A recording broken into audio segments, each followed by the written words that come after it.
Number 5. Last night, a friend rushed me out of the house to catch the opening act at a local bar's music night. After a few drinks, I realized my phone wasn't in my pocket. I checked the table we were sitting at the bar, the bathrooms, and after no luck, I used my friend's phone to call mine.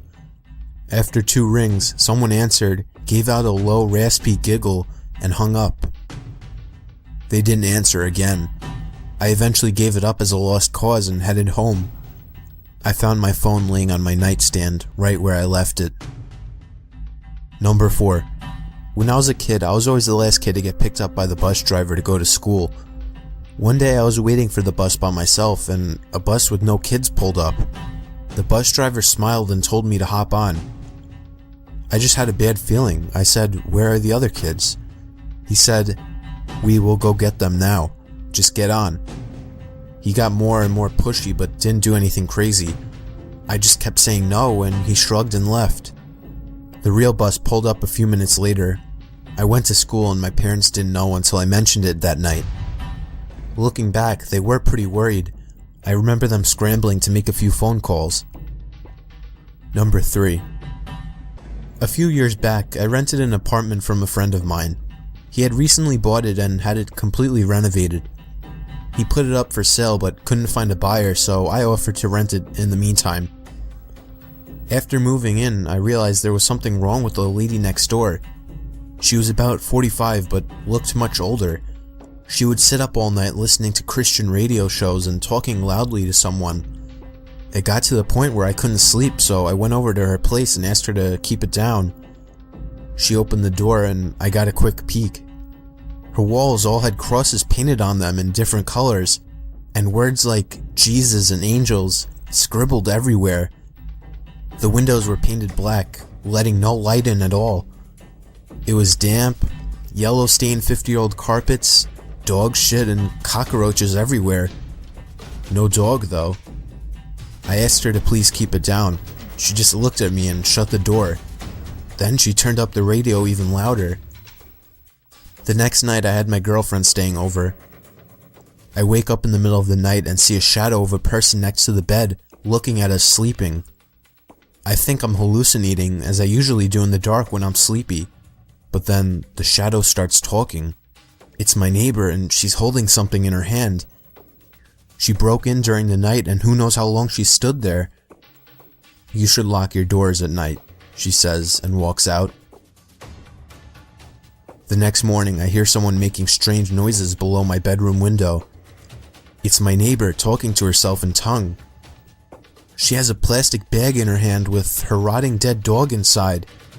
It's hot as hell outside and I can smell death from that bag. At this point I'm scared shitless. She's obviously very insane. I go upstairs and knock on another person's door and ask them what the hell is going on.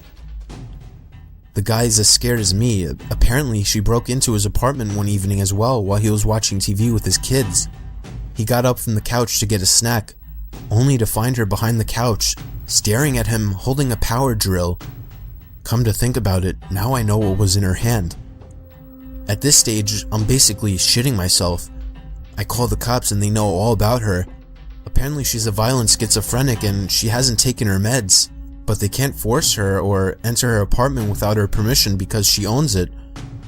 The only thing they can do is get her when she goes outside. I sit up for the next 2 days waiting for her to run out of cigarettes. When I hear her leave at 2 a.m. to go across the road to the 7-Eleven, I call the cops. They have 3 cars and a special van over in less than 2 minutes. They restrain her and throw her in the van and drive off to some institution, and in less than a minute, it's like she was never there. I never see her again. Still have nightmares about her looking at me in my sleep. Number 2. I was about 15 minutes from finishing the night shift at work when there was a massive crash on one of the windows in the office, so I get up and go check it out. Someone has thrown quite a sizable rock through one of the windows on the front of the building. This is made especially weird because I'm working in the industrial district at 11:30 at night with none of the other businesses open. I go back to my desk, put a quick call through to security to let them know and decide to head home. As I'm leaving the building, I'm freaking myself out about it more and more and end up running to my car, getting in and taking off. I'm almost home and I've started to calm down a bit when I realize that I didn't unlock my car when I got in. It had been unlocked the whole time. I do a quick check with my hand in the back seat for any possible murderers that might be hanging around there, but there's nothing there. Fast forward about 30 minutes. I've called a friend of mine who says he's out drinking, so I decide I'm going to join him. I jump on my bicycle and start riding over. I'm doodling along the road on my bike. It's a nice night and I'm in no big rush, just enjoying the moonlight when I hear someone riding behind me. I straighten up and stick to one side of the road. He passes me really slowly, and when he's right beside me, he shoots me a smile, and I can describe it as purely insane. I kind of flinch and am taken aback as he rides on. That's when I realize he's riding my mom's bike. Needless to say, I sprint the hell home. When I get there, sure enough, her bike is missing and one of my car's doors is open. The back left one. I was driving and had no need to open that door. Number 1. I worked at a campground on night shift, 12 a.m. to 8 a.m. every night. It wasn't bad. I would bring in my PS2 and game a good portion of the night, only having to deal with 1 or 2 people on busy nights. It was just me in this little 8-foot by 8-foot shack, with nothing around but dark all night. My first week there, the other third shift guy who was quitting told me about this payphone a few feet from the shack where I worked. He said it rang every night at 4:17 a.m., just once. It was probably just an automated test call, he guessed. He's never answered it himself. I go for a few months with the job. It was the middle of the summer, so most nights I had the windows closed, so I couldn't hear the payphone go off. Mid-August, I started leaving the windows open during the night. Sure enough, at 4:17 a.m. every morning, the phone would ring once. The ring even sounded creepy, like the payphone was submerged in water and then put where it sat. One night I got up the nerve to answer it. I set an alarm at 4:15 and would go wait at the phone until it rang. When it did, I answered it, but there was no sound, just dead air like someone was on the other line but wasn't answering. I said hello a few times and hung up. I did this every night for a week with the same results. I didn't think anything of it and left it alone after that for about a month. The first week of October, I decided to answer the phone once again. I set my alarm and when the time came, I answered the phone.